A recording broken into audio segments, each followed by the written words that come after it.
Ça fait 3 ans que Chahut travaille avec l'école Henri IV et on aime bien être progressif dans la construction de projets ensemble avec nos partenaires. Et du coup, sur cette année-là, comme ça fait déjà 2 ans qu'on partageait des projets communs, on s'est dit qu'on allait faire un projet un petit peu plus ambitieux. Sur ce projet-là, nous avons décidé de casser les cloisons des classes, d'ouvrir les classes, puisque chaque groupe compte des élèves de CP, de CE1, de CE2, de CM, qui apprennent à travailler ensemble, ce qui est difficile. Et donc il faut trouver à la fois les moments et les lieux pour rassembler tout ce monde régulièrement pour aboutir à la restitution finale. Donc ça, c'est un travail d'équilibre qu'on fait avec nos interlocuteurs de Chahut, trouver le moment et l'endroit pour que ça se passe. Les choses qui nous ont paru importantes à ce moment-là, c'était de faire découvrir aux enfants des lieux de leur quartier qu'ils ne connaissaient pas forcément. La seconde chose, c'était de créer un projet qui était commun, de rassembler tout le monde autour d'une thématique commune, donc enseignants et élèves, pour construire quelque chose ensemble.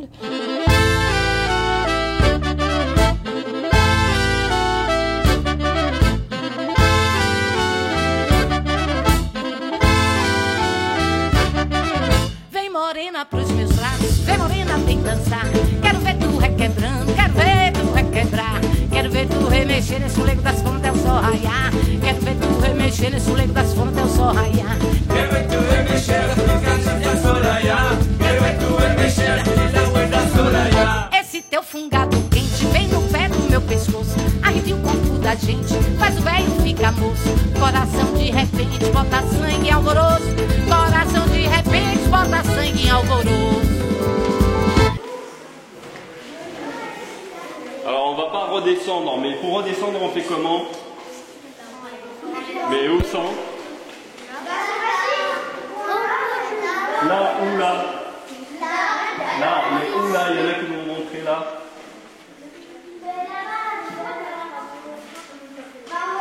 Je sais pas. Bon, on va aller par là, on va monter d'abord.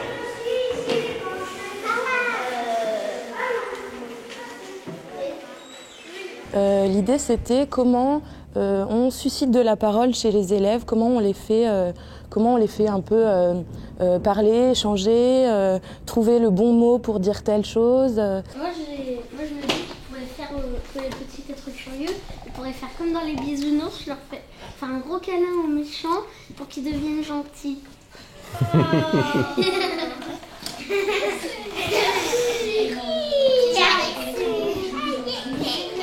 Mais les monstres, ils aiment pas les câlins. C'est un autre problème, c'est vrai. Et pour pas que ce soit forcément tout le temps les mêmes qui prennent la parole, mais que ce soit quelque chose de plus partagé à tous les enfants. Les enfants, je les ai rencontrés une fois où on est venu dans les lieux en visite. Donc une matinée, on s'est baladé pendant 1 heure dans le lieu de la DRAC ici. On a dû faire 1 heure à la Bourse du Travail aussi. Donc c'était quand même des visites un peu éclairs où c'était assez chouette parce que c'est l'idée du projet et de savoir comment on a des lieux proches de chez nous qu'on ne connaît pas et qu'on ne regarde pas. Et du coup, l'ambition de l'école et du projet d'école était comment on porte un regard sur 2 lieux un peu emblématiques et architecturellement et puis même symboliquement dans ce que ça représente. Et de savoir comment ces lieux-là que les enfants voient tous les jours de loin, on pouvait rentrer dedans et quel regard ils avaient, avec un filtre en plus qui est l'idée du rapport à l'imaginaire, de ce qui peut s'y passer la nuit, quoi.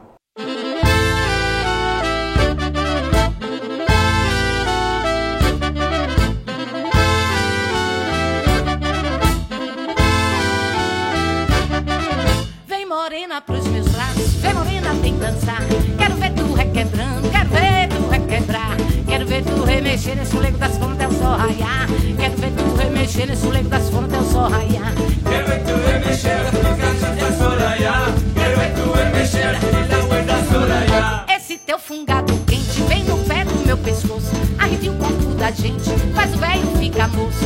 Coração de repente bota sangue em alvoroço. Coração de repente bota sangue em alvoroço. Esse teu suor salgado é gostoso, tem sabor.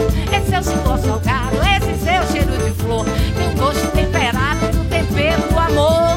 Tem um gosto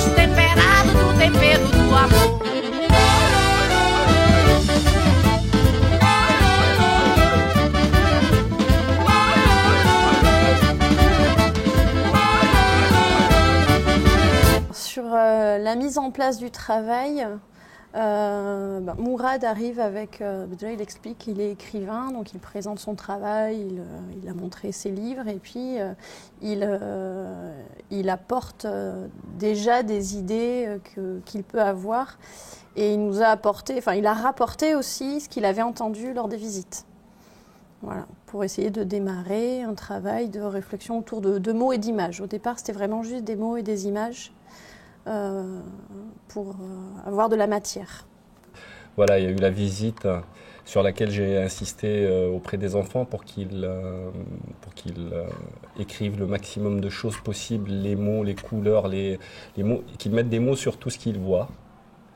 Et ça permettait de faire un inventaire à la fois descriptif des lieux, mais aussi j'ai insisté sur l'imaginaire en disant imaginez des choses qui se passent ici la nuit, etc. D'ailleurs, pas mal de choses sont parties de là finalement après sur l'écriture. À la nuit tombée, ils vont à la bibliothèque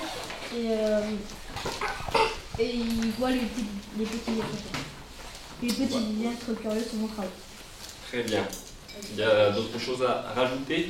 Mais oui, mais après ça, par exemple, là on n'a pas vraiment terminé. Ah non, on n'a pas terminé. Ça, c'était la première partie du synopsis. Donc là, on va faire combien de parties? La deuxième partie, c'est la partie finale du synopsis. Si on avait encore 5 séances ou 6 séances, on aurait pu le faire en 3 parties, mais là, on va se contenter d'une deuxième partie qui sera la fin, qui sera la chute, et qu'on va construire ensemble. On fait comme la dernière fois, on essaye de composer un synopsis ensemble, et à partir de ce synopsis, vous aurez chaque groupe un paragraphe à écrire, et ce sera la deuxième partie et la fin. Donc il y a la question du danger, c'est un appel à l'aide. Le message des petits êtres curieux, c'est un message qui demande de l'aide. Alors il va falloir imaginer qu'est-ce que c'est le danger. Et on ne peut pas imaginer ce danger sans imaginer en même temps la solution. Et une solution qui soit à la portée des enfants, de ces enfants qui vont les voir. Peut-être que c'est parce que ce méchant, en fait il est plus grand que la normale. Et donc en fait il faut, pour le faire peur et pour qu'il parte, il faut quelqu'un qui est encore plus grand, parce que ça lui fait peur, ou faut le faire, c'est parce que ça lui fait peur. Vas-y Pablo. Mais le problème, c'est que s'il y a quelqu'un de plus grand, il va aussi être méchant. Non, désolé, oui.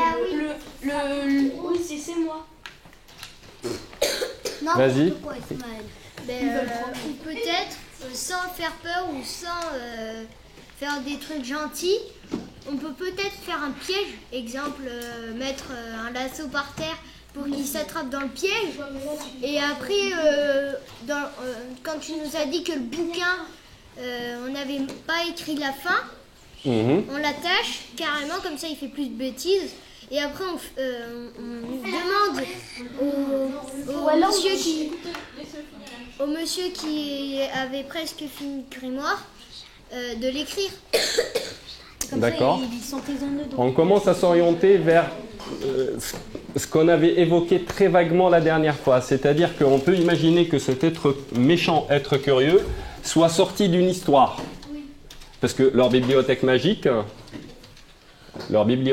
à eux, les personnages s'incarnent. Mais comme dans tous les contes, ça finit bien, on peut imaginer que le livre en question duquel est sorti ce monstre, ou cet méchant être curieux, n'est pas complet. Oui. Vous vous souvenez bien de ça, t'as compris, Mohamed ? Les grands, il y en a plein qui se sont retrouvés dans cette position de grands. Dans leur classe, ils ne le vivent pas, ça, ils ne le voient pas. Mais quand ils se retrouvent avec des petits qui sont à peine lecteurs ou qui ne sont pas scripteurs, eh bien, ça les met dans une mission un peu particulière de devoir gérer un groupe, écouter la parole, prendre les notes de celui qui ne peut pas écrire, leur relire un passage qu'ils ne pouvaient pas lire. Enfin, ils se rendent compte qu'ils savent faire des choses, ils sont grands, ils savent dire quelque chose. Et les petits, ils voient d'autres enfants, mais qui savent déjà lire, qui savent écrire, qui écrivent super vite. Voilà. Et ça, ça permet, pour les petits, ça permet de se projeter, de se dire qu'est-ce que c'est savoir écrire et savoir lire, à travers des enfants, parce que les adultes, c'est quand même un cap très loin, mais d'autres enfants, et puis les grands, c'est valorisant de se dire qu'ils ont appris des choses et que Même s'ils peuvent être un peu en difficulté dans leur classe, là, ils savent. Ce soir, quelqu'un a volé une statue de valeur dans la bourse du travail. Le détective la fouine et sa collègue la débrouille, se mettent en planque. Vous savez ce que ça veut dire en planque? C'est-à-dire qu'ils se mettent à des endroits pour surveiller les gens qui arrivent, en se cachant. Quand les policiers, dans la vraie vie, surveillent des voleurs, par exemple, ils se mettent en planque. Alors, ils se mettent en planque pour prendre le voleur sur le fait. C'est-à-dire qu'ils veulent le prendre au moment où ils vont peut-être voler cette statue. Et dans cette bourse du travail, l'inspecteur Lafouine va rencontrer des enfants qui racontent des histoires les plus bizarres les unes que les autres. La nuit, tous les personnages des fresques, pour ceux qui les ont vus, vous vous en souvenez, ainsi que les noms qui sont inscrits sur cette fresque, ou que vous voyez également dans les espaces, prennent vie. Lentement, vous faites... Ouais, c'est ça. Ouais. Doucement, ouais, c'est ça. Ouais. Ne vous touchez pas, mais faites... Oui, très bien, c'est ça. Et continuez, restez bien dans votre position. Ouais. Continuez, même en rigolant, continue de le faire. Ouais, c'est ça. Sans parler. Faites parler votre corps. Ouais, ça c'est très très bien. Oui, super. Bien, c'est très drôle, je le fais.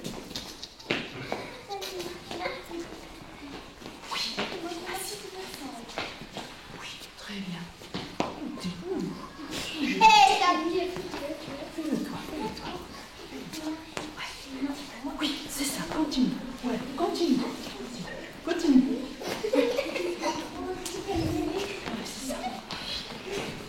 Il faut y croire, un peu comme les morts vivants. Vous connaissez ça, les morts vivants, évidemment. Bougez plus. Oh, la tête que vous avez. Oh, que vous êtes drôle. Mets-toi sur tes deux jambes, sinon tu vas jamais. Oui, c'est bien. Super. Gardez bien vos grimaces. Gonflez-les, vos grimaces. Oui, super. Des grosses grimaces qui font peur et qui sont très jolies. Oh, que c'est beau. Le texte va se distribuer et puis on va travailler de l'intérieur une espèce de scénographie parce qu'en fonction du texte, de ce que j'ai là pour le moment, j'avais l'idée qu'il sera possible ou impossible de faire quand même une déambulation parce que le texte est écrit sur une déambulation à la DRAC et peut-être une déambulation également à la bourse. Vous prenez une position et vous allez dire « Je suis un enfant bizarre » avec une voix différente de la vôtre. Par exemple, je vous explique. Je fais ça. Je suis un enfant bizarre. Voilà, moi je le fais comme ça, d'accord? Mais chacun, ça peut être oh, je suis un enfant bizarre. Tout le monde le fait à sa manière, d'accord? Je suis un enfant bizarre. Très bien. Ah bah, il est déjà vieux. Il faudrait que tu articules un petit peu plus, mais c'était très bien. À toi, tu suis. Je vais t'aider. Alors toi, tu peux faire un enfant très timide. Tu peux faire... Ah, je suis un enfant bizarre. Hein. Joue avec le fait que ça te fait un petit peu peur. Chut, laisse-le, c'est à lui. Tu veux que je t'aide? Super. Alors, tu vas faire la même chose, mais en ouvrant un peu la bouche. Je suis un enfant bizarre. Et puis tu reviens. Très bien, super. Tu l'as fait, c'est super. Donc, regarde ses camarades. Vas-y. Très bien. À toi. Je suis un enfant bizarre. Très bien. Tu avances? Je suis un enfant bizarre. Ouais. Ou tu te jettes et ensuite tu parles, ou tu parles et ensuite tu te jettes. Choisis. Tu fais pas les deux choses en même temps. Vas-y. Tu choisis. Je suis un enfant bizarre. Et regarde-nous. Oui, très bien. Fais un pas en avant. Fais un jet. Oui, alors reste comme ça. Voilà, comme ça. Voilà, comme ça. Et dis-le nous comme ça. Dis-le nous comme ça. Oui, c'est très bien. Je suis un enfant bizarre. C'est très bien. Vas-y, tu vas nous le refaire. C'est vachement bien. Oui! C'est ça la mise en voix, c'est-à-dire que le texte est décortiqué et fabriqué plutôt d'une manière presque picturale ou sonore que le sens en lui-même me donnerait, justement pour lui donner un autre sens ou pour le rendre peut-être un peu dadaïste aussi, parce que j'aime bien cette idée parcellaire ou de l'entendre justement peut-être plus comme une musicalité. Je suis une enfant bizarre. Très bien. Et tu vas être encore plus inquiétante. J'aime bien, je suis une enfant bizarre. Je suis une enfant bizarre. Et je suis très sensible également au rythme. C'est-à-dire que je travaille comme ça. Je ne veux pas que les mots soient forcément en avant, mais que tout se fabrique aussi avec l'espace, comment on va se situer, comment on va se parler les uns les autres, qu'est-ce que je vais entendre. Et je suis finalement un peu le chef d'orchestre de ça. C'est une découverte aussi, hein, de comment les enfants vont s'accaparer. C'est aussi une façon de désinhiber le sens ou désinhiber un peu le « est-ce que j'ai bien compris » ou pas, parce que souvent ils ne comprennent pas. Et je sais aussi que ce n'est pas parce qu'on ne comprend pas qu'on n'aime pas. Quand ils voient une porte, ils pensent que c'est la sortie. Ils pensent que c'est la sortie. Mais non. Mais non. Tu dis mais non. Mais non. Mais non, mais non, mais non, mais non, mais non, mais non. Non, alors on va le faire un par un. Mais non. Mais non. Mais non. Mais non. Hé, Samir. Mais non. Mais non. Mais non. À toi. Il y a trop de monstres qui se réveillent dans la nuit. Il y a beaucoup de peintures qui sortent des murs. Plus fort. Il y a beaucoup de peintures qui sortent des murs. Et quand la cloche sonne, et quand ils sortent, un labyrinthe apparaît. Mais alors... Mais attention. Mais attention. Quand ils voient une porte. Quand ils voient une porte, ils pensent que c'est la sortie. Mais non. Mais non. Mais non. Non. Non. Non. Non. Non. Non. Mais non. Non. Mais non. Il y a des lutins féroces. Il y a des lutins féroces. Il y a des lutins féroces. Qui les empêche de sortir? Qui les empêche de sortir? À toi. Ils ont les yeux très très rouges et des oreilles pointues et un chapeau noir. À quoi Lola? Enfin, les lutins posent des questions. Les lutins posent des questions aux créatures. Et si c'est la bonne question? Et si c'est la bonne question? Réponse. Parce que... Alors ils peuvent passer. La restitution du projet, elle aura lieu en juin pendant le festival Chahut. L'idée, c'est de commencer ici à la DRAC avec les élèves qui ont travaillé sur ce lieu-là, et du coup sûrement ici.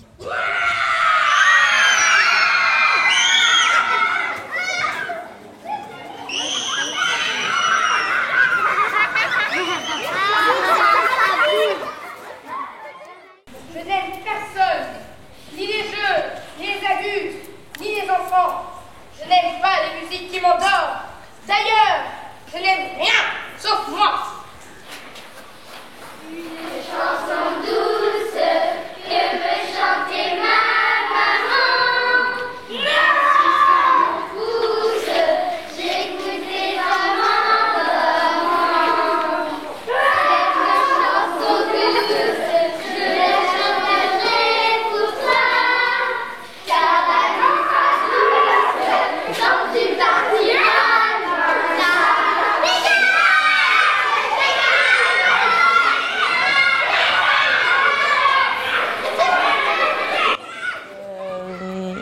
Donc on verra selon ce que les intervenants vont construire, mais dans l'idée c'est plutôt ça.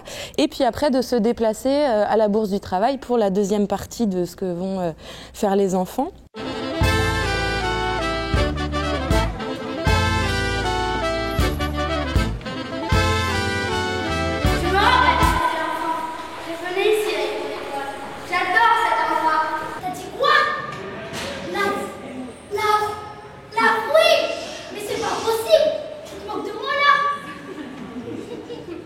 Il s'appelle Tesséla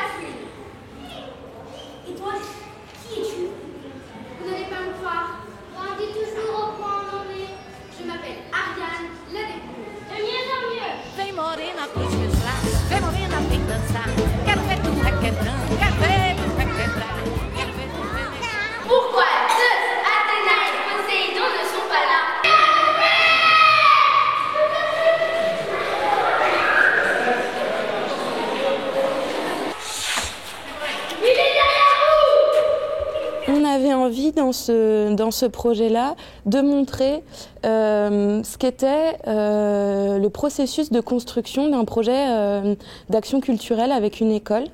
Et parce que souvent, on voit que la restitution, justement. Et pour nous, le processus est aussi important, en fait, que le résultat. L'enjeu de l'exposition ou du suivi du projet était de se dire, ça, c'est qu'un tout petit bout de la montagne.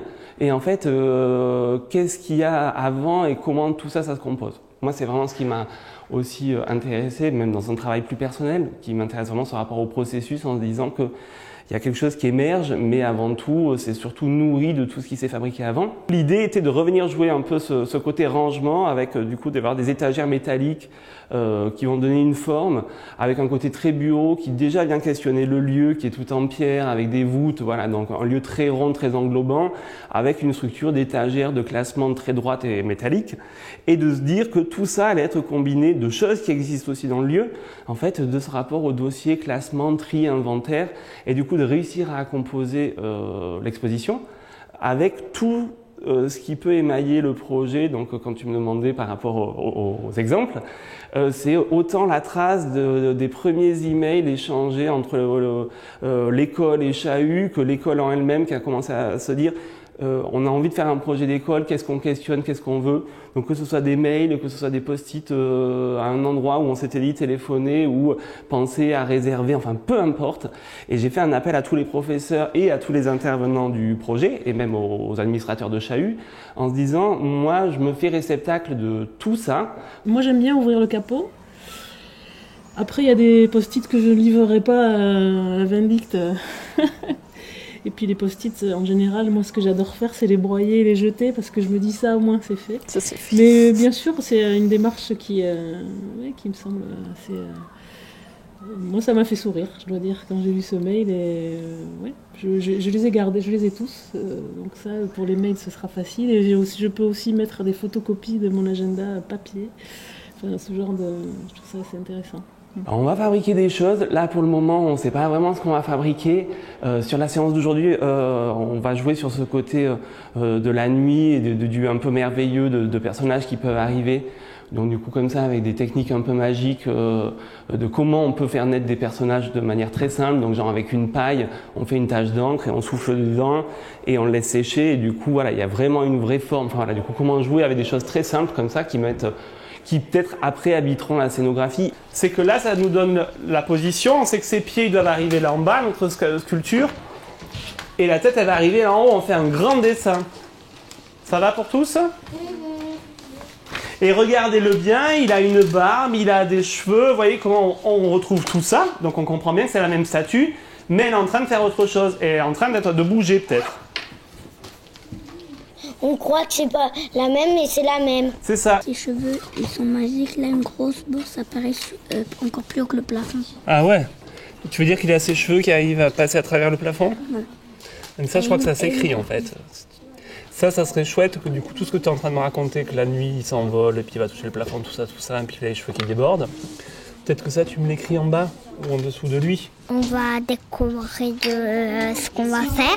Nous, on va le décorer. Il y a un autre groupe qui va l'écrire et un autre qui va faire le théâtre. Et tout va être assemblé ensemble. Il y a des pailles qui... Et à la fin, qu'est-ce que vous allez faire à la fin ? Un livre. C'est vachement bien. Et vous travaillez sur 2 endroits, non ? C'est quoi l'histoire ? C'est la bourse, c'est le travail et la draque. Comme s'il y avait quelque chose qui se passait, qui les faisait peur et qui sortent par des trappes, des portes et les fenêtres. Peut-être que ça va faire peur. Peut-être que ça va faire les 3. Ça va être rigolo. Peut-être que ça va être triste. Peut-être qu'ils vont avoir peur. On ne sait pas.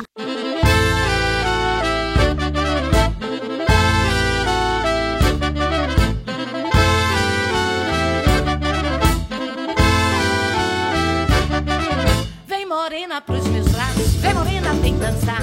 Quero ver tu requebrando, quero ver tu requebrar. Quero ver tu remexer nesse lego das fontes, eu só raiar. Quero ver tu remexer nesse lego das fontes, eu só sol raiar. Quero é tu e mexer, ficar da solaiá. Quero é tu e mexer, da solaiá. Esse teu fungado quente vem no pé do meu pescoço, arrepia o corpo da gente, faz o velho ficar moço. Coração de repente bota sangue alvoroço.